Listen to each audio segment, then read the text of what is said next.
Recognize Rick for his opening statement. Thank you, Chair Graves, for convening today's hearing on FEMA reform. I can't overstate the importance of this hearing. The effectiveness of FEMA is literally a life or death matter. FEMA has not met the moment for a lot of disaster survivors. When you look at what happened after the Maui wildfires or Hurricanes Helene and Milton. But that was not because FEMA did not try hard enough. It's because FEMA doesn't have the authority it needs to help people in the best and most efficient way. Then at the start of 2025, the president said we should eliminate or overhaul FEMA. I'm not aware of anyone on this committee who thinks eliminating FEMA is a good idea. That's just not a serious proposal. But we do agree, like we have for years, that FEMA needs real reform. That's why I was pleased to team up with Chair Graves and Ranking Member Stanton and Chair Webster to write the bipartisan FEMA Act. We didn't write this bill behind closed doors. We talked to more than 150 stakeholders, put out a public draft as well, so anyone affected could weigh in. And what we ended up with is a bill that overhauls how survivors and communities get help after disaster. It facilitates investment in damage prevention and makes FEMA an independent agency again. In December 2025, floods hit my district and impacted over 100,000 Washingtonians. The floods were the most expensive natural disaster the state had seen in 40 years. About $182 million in damage to public infrastructure, about 4,000 homes damaged. Since the flooding began, I've conducted 25 site visits and meetings across impacted communities and met directly with mayors of Whatcom and Skagit counties and emergency responders.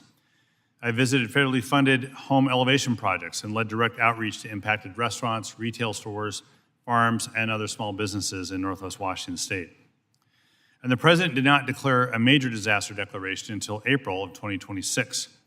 That's when FEMA aid finally started moving. And people are grateful for the help, but it hasn't been easy. I've since heard from folks back home who are lost trying to figure out what aid they even qualify for, bouncing between FEMA, the Small Business Administration, U.S. Department of Ag, and Department of Housing and Urban Development. Small farmers in Snohomish and Skagit County have been hit especially hard, and a lot of them are falling through the cracks.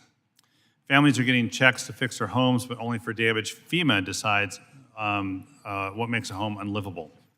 That's not the same as actually fixing what is broken. Meanwhile, state and local governments are stuck working through a bureaucracy that can take years. Emergency managers in Skagit County put these delays into perspective when they told me that 2021 flood victims did not receive mitigation grant funds to buy out and elevate their homes until 2024. Some homes flooded again, awaiting mitigation resources.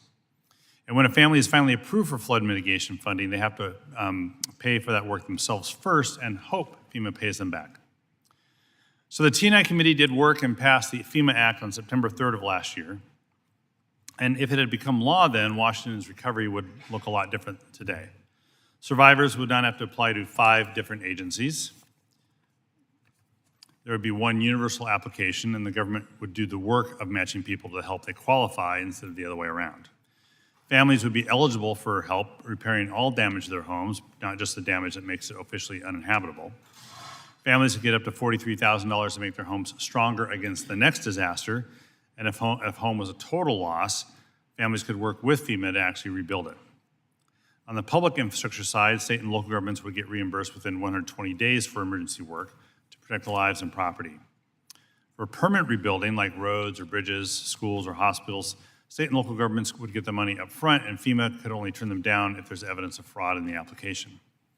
State and local governments could also build mitigation into the repair work from day one. That's just common sense and not something that FEMA allows today. If Washington State kept doing its part to prepare for disasters, which it has, it could get up to 85% of the cost to repair infrastructure covered by the federal government, freeing up state and local dollars for other investments in resilience and community services. The FEMA Act would also let homeowners get the money up front to raise or move their homes instead of forcing people already in crisis to pay out of pocket and hope for reimbursement later. Washington State would have a steady, predictable pre-disaster mitigation funding program because the FEMA Act makes BRIC a steady formula program.